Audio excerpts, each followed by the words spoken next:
அன்பார்ந்த இணையதள நேயர்களை மீண்டும் www.newsrc.in என்ற இணையதளத்திற்காக நியூஸ் தமிழ் செய்தி அறிக்கையில் உங்களை சந்திப்பதில் பெருமகிழ்ச்சி அடைகிறோம். இன்று 25 ஜனவரி 2009 முக்கிய செய்திகளை தற்போது பார்க்கலாம். டெல்லி அருகே நொய்டாவில் பாகிஸ்தான் தீவிரவாதிகள் இருவரை பாதுகாப்பு படையினர் இன்று அதிகாலை சுட்டுக் கொண்டனர். இருவரும் டெல்லி தாக்கும் நோக்கத்தில் வந்ததாக கூறப்படுகிறது.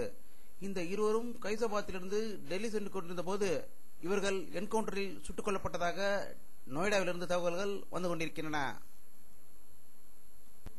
மத்திய உள்துறை அமைச்சர் ப.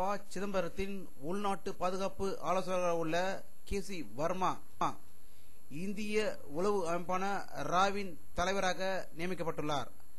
ஜார்க்கண்ட் மாநிலத்தைச் சேர்ந்த 1971 ஆண்டு பேட்ச் ஐபிஎஸ் அதிகாரியான வர்மா தற்போது ரா தலைவர் அசோக் சர்வேதி ஜனவரி 31 ஓய்வு பெறுகிறார். அவரை தொடர்ந்து திரு வர்மா புதிய தலைவராக பொறுப்பேற்க உள்ளார் என்று டெல்லியிலிருந்து தகவல்கள் தெரிவிக்கின்றன. உத்தரப்பிரதேச மாநிலம் உஜார் ரயில்வே கிராசிங்கில் இன்று காலை டிராக்டர் மீது வேகமாக வந்த ரயில் மோதியதில் டிராக்டரில் பயணம் செய்த 12 பேர் பலியானதாகவும் 25 பேர் படுகாயமடைந்ததாகவும் தகவல்கள் வந்து கொண்டிருக்கின்றன. இவர்கள் அனைவரும் கங்கை, யமுனை, சரஸ்வதி ஆறுகள் சங்கமிக்கும் சங்கத்தில் புனித நீராடுவதற்காக அலகாபாத்தை நோக்கி சென்றவர்கள் என்பது குறிப்பிடத்தக்கது.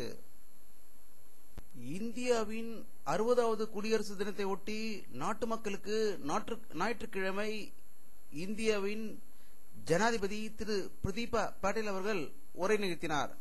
அதில் பயங்கரவாதத்தை எதிர்த்து போரிடுவதில் உலக நாடுகள் தெளிவான நடவடிக்கை எடுக்க வேண்டும் என்று வேண்டுகோள் விடுத்துள்ளதாக தகவல்கள் வந்து கொண்டிருக்கின்றன. நாளை குடியரசு தினத்தை முன்னிட்டு டெல்லி, சென்னை ஆகியவற்றில் பலத்த பாதுகாப்புகள் செய்யப்பட்டுள்ளதாகவும் போலீசார் 24 மணி நேர கண்காணிப்பில் ஈடுபட்டுள்ளதாக டெல்லி, சென்னையிலிருந்து தகவல்கள் வந்து கொண்டிருக்கின்றன. மத்திய அரசு பத்ம பூஷன், பத்மஸ்ரீ விருதுகளை அறிவித்துள்ளது. மாதவன் நாயர், அனில் கர்கோடாருக்கு பத்ம ஸ்ரீ பூஷன் விருதும், தமிழ்நாட்டை சேர்ந்த சமூக சேவகி சரோஜினி வரதப்பன், எழுத்தாளர் ஜெயகாந்தன் ஆகியோருக்கு பத்ம பூஷன் விருதுகளும், நடிகர் விவேக்கு பத்மஸ்ரீ விருதும் கிடைத்துள்ளது. கிரிக்கெட் வீரர் டோனி, நடிகை ஐஸ்வர்யா உள்ளிட்ட 93 பேருக்கு பத்மஸ்ரீ விருது கிடைத்துள்ளதாக டெல்லியிலிருந்து தகவல்கள் வந்து கொண்டிருக்கின்றன. பைபாஸ் அறுவை சிகிச்சை வெற்றிகரமாக முடிந்துள்ளதை தொடர்ந்து செயற்கை சுவாசத்தின் கீழ் இருந்து வந்த திரு பிரதமர் மன்மோகன் சிங் அவர்கள் இன்று அது அகற்றப்பட்டதும் அவர் நல்ல நினைவுடன் உள்ளதாக டாக்டர்கள் தெரிவித்துள்ளனர். இன்னும் 10 நாட்களுக்கு பிரதமர் மன்மோகன் சிங் அவர்கள் எய்ம்ஸ் மருத்துவமனையில் தங்கி இருப்பார் என்று டெல்லியிலிருந்து தகவல்கள் வந்து கொண்டிருக்கின்றன. இலங்கை அரசின் தமிழின படுகொலையை இரட்டிப்பு செய்து வன்னியில் நாள்தோறும் படுகொலை செய்யப்படும் மக்களின் துன்ப துயரங்களை வெளிக்கொணராமல் பிபிசி பாராமுகமாய் இருப்பதை கண்டித்து லண்டனில் உள்ள பிபிசி தலைமையகத்துக்கு முன்பாக நேற்று கண்டன ஆர்ப்பாட்டம் நடைபெற்றதாக லண்டனில் இருந்து தகவல்கள் வந்து கொண்டிருக்கின்றன. சீனாவில் சுதந்திர நாள்காட்டியின்படி 26ஆம் தேதி புதிய ஆண்டு வருவதற்கான நாள் குறிப்பிடப்பட்டிருப்பதாகவும் இதுவே இவர்களின் புது வருட பிறப்பாக கருதுவதாகவும் இதை ஒட்டுமொத்த சீனர்களும் வரவேற்று கொண்டிருப்பதாகவும் இதற்கு எருதுவை சின்னமாக இந்த ஆண்டு புதுசாக வைத்திருப்பதாக சைனாவிலிருந்து தகவல்கள் வந்து கொண்டிருக்கின்றன.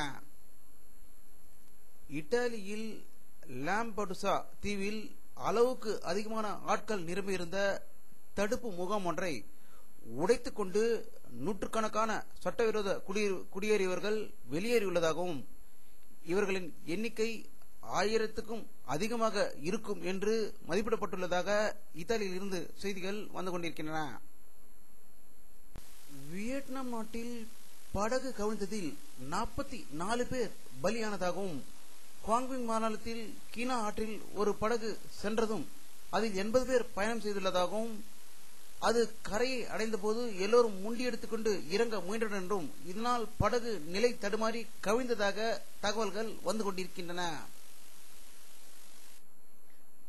ஸ்ரீலங்கா அரக்கர்கள் வன்னி பகுதி மீது பொதுமக்கள் இலக்கு வைத்து பீரங்கி தாக்குதல் நடத்தியதில் 10 பேர் கொல்லப்பட்டதுடன் 26 சிறுவர்கள் உட்பட 114 பேர் படுகாயம் அடைந்துள்ளதாகவும் இந்த அரக்கர்களின் அட்டூழியம் எப்பொழுது ஒழியும் என்று ஈழத் தமிழர்கள் தலையில் கையில் வைத்துக் கொண்டு அங்கு அவதிப்படுவதாக தகவல்கள் வந்து கொண்டிருக்கின்றன.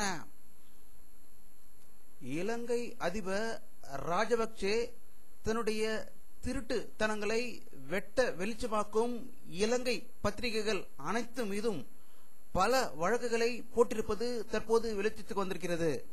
இதை அறிந்து நியூயார்க்கில் செயல்பட்டு வரும் மனித உரிமைகள் கண்காணிப்பு அமைப்பு இலங்கை அதிபருக்கு அனுப்பியுள்ள கடிதத்தில் பத்திரிகையாளர்கள் மீது அரசியல் காழ்ப்புணர்ச்சி காரணமாக பதிவு செய்யப்பட்டுள்ள அனைத்து வழக்குகளும் உடனடியாக கைவிடப்பட வேண்டும் என்று அதிபர் ராஜபக்சேவுக்கு உத்தரவிட வேண்டும் என்றும் வலியுறுத்தியதாக நியூயார்க்கிலிருந்து தகவல்கள் வந்து கொண்டிருக்கின்றன. இலங்கை அரசின் போர் நிறுத்தப்பட வேண்டும் என்றும் தமிழர்கள் காக்கப்பட வேண்டும் என்பதை வலியுறுத்தி செங்கல்பட்டு சட்டக்கல்லூரி மாணவர்கள் 14 பேர் சாகும் வரை உண்ணாவிரதம் மேற்கொண்டுள்ளனர். இதில் இன்று உண்ணாவிரதம் இருந்து வரும் சட்ட மாணவர்களில் 2 பேர் இன்று மயக்கமடைந்ததாகவும் முன்பு 4 மாணவர்கள் மயக்கமடைந்து அவர்கள் அனைவரும் மருத்துவமனையில் சேர்க்கப்பட்டிருப்பதாக செங்கல்பட்டிலிருந்து தகவல்கள் வந்து கொண்டிருக்கின்றன.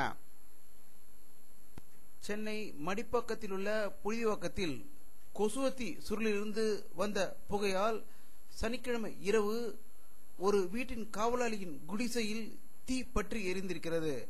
இந்த குடிசைக்கில் இருந்த 4 பேர் உயிரிழந்ததாகவும் வயதான தம்பதிகள் 2 மற்றும் அவர்களது 2 பேர குழந்தைகள் ஆகியோர் இந்த விபத்தில் இறந்ததாக மடிப்பாக்கத்திலிருந்து தகவல்கள் வந்து கொண்டிருக்கின்றன.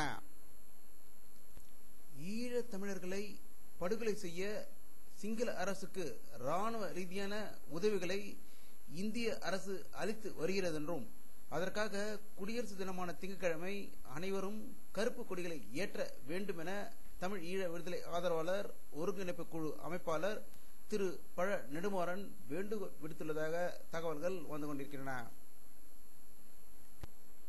26ஆம் தேதி நாளை திங்கட்கிழமை சூரிய கிரகணம் உலகம் முழுவதும் நேரடி கண்களில் பார்க்கலாம் என்று தகவல்கள் வந்து கொண்டிருக்கின்றன.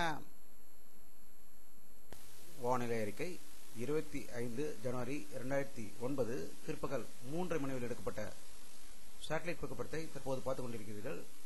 தமிழகத்தில் கன்னியாகுமரி, ராமநாதபுரம் மாவட்டங்களில் லேசான மழை மேகமூட்டங்கள் இருப்பதால் இந்த படத்தில் காணலாம்.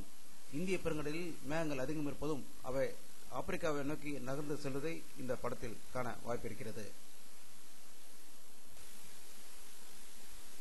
இத்துடன் இந்த செய்தி அறிக்கை நிறைவடைகிறது.